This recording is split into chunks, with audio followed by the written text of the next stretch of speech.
Bila pesakit ataupun abang dan juga akak perlu menggunakan oksigen, jom saya terangkan.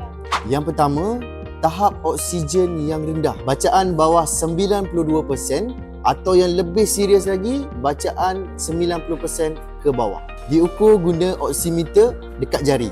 Itu salah satu tanda juga doktor akan bagi tahu dan mempertimbangkan untuk menggunakan oksigen. Yang kedua, sesak nafas.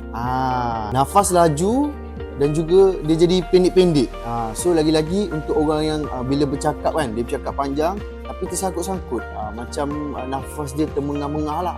Sesak nafas. Itu pun juga sesuai untuk gunakan oksigen.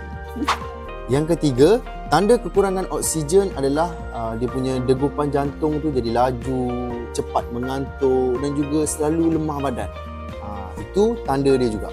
Yang keempat ataupun yang terakhir adalah pesakit yang sering menggunakan oksigen adalah jenis penyakit macam asma, batuk-batuk tak berhenti kan, yang kerap batuk, dan juga ada trauma ataupun anxiety.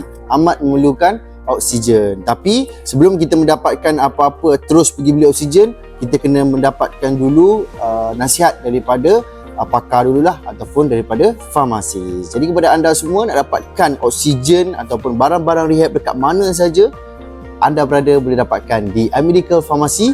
Penghantaran kita ada juga dekat rumah anda, sampai depan rumah kita hantar kepada anda semua. Hanya di mana? iMedical Pharmacy, pusat rehab terbesar di Kelantan. Sol.